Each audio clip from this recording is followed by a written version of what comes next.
Echo Knights are busted. No other fighter subclass comes close to the level of shenanigans you can get up to with Echo Knights. On top of extreme mobility, offensive and defensive perks, and rewarding tactics-rich gameplay, Echo Knights can multiclass into some truly bonkers builds. What makes Echo Knight such a dominant subclass? It all starts with their signature third level feature, Manifest Echo, which is a bonus action that conjures a copy of yourself within 15 feet. The copy is an object with 1 hit point and an AC of between 16 and 20 depending on your proficiency bonus. It uses your stats for saving throws but is immune to all conditions. You can mentally command it, with no action required, to move up to 30 feet in any direction, even vertically. It takes up space and is the same size as you, and if you are more than 30 feet from it at the end of your turn, it's destroyed. While Manifest Echo is active, you can swap places with it by using a bonus action to 15 feet of movement, attack from the Echo's space, it's always you who's making the attack, not the Echo, or 3, make opportunity attacks from the Echo's space, when a creature moves 5 feet away from it. This feature is usable an infinite amount of times with virtually no resource cost, just a bonus action. This is really the bread and butter of the Echo Knight, and there are so many ways to use it. Number 1. Teleport above someone to knock them prone. Fly your Echo above an enemy, then swap places with it to get the drop on them, literally. Using the optional roll from Tasha's, they have to pass a DC 15 dex save or split the fall damage with you and fall prone. You'll also fall prone, so you'll have to use half your movement speed to stand up, but then you can attack the enemy with advantage. This is a reliable and easily repeatable way to get advantage for you and your melee allies at the cost of a small amount of your health. Number 2. Escape with ease. No opportunity attacks against you, just swap places to teleport to get out of bad situations scot-free.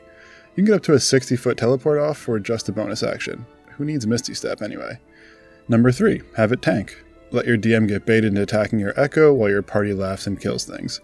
The action economy is everything in 5e, and you should happily trade a bonus action for an enemy's action every turn. 16 AC, scaling to 20 over time, is no joke either. Enemies will definitely not land all of their attacks against your Echo.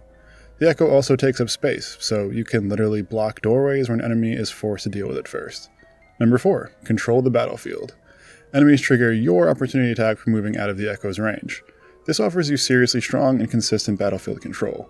Now your enemies have to choose between attempting to kill your Echo or risk suffering damage as they run towards more important targets, the rest of your party. With the Sentinel feat, this gets even more powerful. More on that later. Dipping into a spellcasting class and getting the Warcaster feat can also be very strong. Speaking of spells, tip number 5 is more of a reminder that your Echo is untargetable by many spells, as a ton of 5e spells can only target a creature and your Echo is an object. Your Echo is basically a spell-immune, condition-immune badass. So you can stand behind cover, poke out to make your Echo attack, then go back to hiding so that neither you nor your Echo is vulnerable to targeted spellcasting on your turn. Number 6. Send your Echo for long-distance attacks. Manifest Echo only despawns at the end of your turn if it's further than 30 feet from you, and it can move 30 feet in a turn. So you can move it 15 feet farther to 45 feet away from you, attack with it, and then walk it back 15 feet closer to you. Or you can send it to attack something 60 feet away, let it despawn from that distance at the end of your turn, and then just resummon it on your next turn. Number 7. Bring down flying creatures. For flyers who aren't too high, you can send your Echo up to grapple them. If you land the grapple, the flyer speed becomes 0 and it starts falling if it doesn't have hover. Very situational, but cool when it works. Do note, however, that the grapple effect will end immediately after being applied since you are out of reach of the grapple target. Reminder, you are not your Echo. Still, this momentary effect is worth it against flying creatures who will take fall damage, fall prone, and be easier for your melee allies to attack. Number 8. Drag someone off a cliff, then teleport back up. This is your classic Donkey Kong move from Smash Bros. Grapple someone, then jump off a cliff. You'll fall with them, but you can swap places with your Echo while it's happening and get back to safety while your former hug buddy splats on the ground. Your DM might rule that you need a reaction, like Featherfall, to prevent instantly falling 500 feet, meaning a bonus action teleport isn't possible. But I thought I'd mention it anyway since I had a fellow player use this once and thought it was super cool. That's most of the subclass specific tips I have for the Echo Knight, but I'll briefly go over their other features.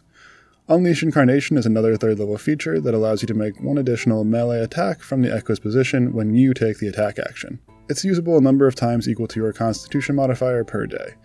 The big tip here is to pair Unleash Incarnation with Action Surge. These additional melee attacks can be used each time you take the attack action, so if you take the attack action twice, you can use Unleash Incarnation twice. Combined with extra attack, you can net yourself 6 total attacks in one turn. Talk about going Nova. This scales up to 8 total attacks at 11th level and 10 total attacks at 20th. Otherwise, just try to save it for when you have advantage. The additional attack isn't guaranteed to hit, so if you're just playing the numbers and trying to guarantee you don't waste the use of this feature, waiting for advantaged or an attack boost like Bless is a smart call, all else being equal. You should also try to save it for when it matters. The 2 to 5 additional melee attacks that this feature allows per long rest don't work out to a whole lot of extra damage, but in situations where you're sure that an enemy is low on health and will act next in the initiative order, the value of eliminating them quickly skyrockets. At 7th level, you get Echo Avatar, which allows you to see and hear via your Echo for up to 10 minutes, up to 1,000 feet away. However, rules as intended, you cannot attack or swap places with the Echo while this is active, so a Stannis Ghost Baby scenario isn't allowed for the Echo Knight. The Avatar is basically just a great scout who can even fly around to get a bird's eye view of outdoor environments. You can also possibly trigger traps with it? I don't know, JC says it has substance and it definitely occupies space and is the same size as you, so maybe it can trigger a pressure plate? DM dependent, but I'd rule it that way. 10th level gets you Shadow Martyr, which gives you the ability to sacrifice your Echo once per rest. Before an attack roll is made against a creature you can see, you can use your reaction to move the Echo to the targeted creature and the attack roll is made against your Echo instead. There is no range limit on this. As long as you can see the creature, your Echo can teleport to them to be their Shadow Martyr. The only tip here is to wait for a deadly blow. This sacrificial ability only works once per rest, so you ought to make it count. Either wait until you know an ally is so low that one more hit will bring them down, or when a squishy in your party is being attacked by something that will most definitely land a brutal hit on them.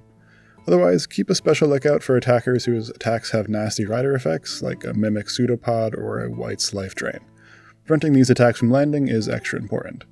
Sadly, the attack roll doesn't happen until after you use this ability, so you can't just save it for a critical strike. Level 15 makes you absolutely crazy tanky with reclaim potential. Now when your Echo dies from damage, you gain 2d6 plus Constitution modifier temporary hit points if you don't have any already. That's an average of 10 plus temporary hit points each time your Echo dies, and its usable number of times equal to your Con modifier per day. That adds up to a significant boost in your character's overall survivability. And level 18 is where things just get silly with Legion of 1, causing Manifest Echo to now create 2 Echoes instead of 1. You also get +1 use of Unleash Incarnation whenever you roll initiative. This feature means more opportunity attacks, more teleport options, and more defensive shields for enemies to waste their turns destroying. A great capstone feature for an already dominant subclass. As for the best Echo Knight fighter feats, the first and most obvious choice is Sentinel. Any creature hit with an opportunity attack has its speed dropped to 0, including ones triggered from your Echo's location. This drastically increases the level of control your Echo exerts over the battlefield, and is an S-tier feat for Echo Knights, no doubt. Warcaster is also a great feat if you're a spellcaster dipping into Echo Knight or vice versa. Whenever a creature provokes an opportunity attack from you, via you or your Echo, you can use your reaction to cast a single target spell against it rather than make that opportunity attack. This is a big part of how the Ghostlands build operates, more on that later. Great Weapon Master is obviously always good as well, I need not get into why here. My only other feat tip is to not take Polearm Master, because it eats up your bonus action, which you won't have a lot of the time, what with summoning your Echo and swapping places with it. More importantly, the second bullet point that causes creatures to provoke an opportunity attack when they enter your reach doesn't function with your Echo. Next up, let's look at some Echo Knight multiclass options. Now, Echo Knights are a very strong subclass on their own, but they're also heavily front-loaded in that Manifest Echo and Unleash Incarnation, their third-level features, are the most important things about the subclass. Sure, you probably want to get 4th level for an ASI and 5th level for extra attack, but the 7th level feature that allows you to scout around isn't essential.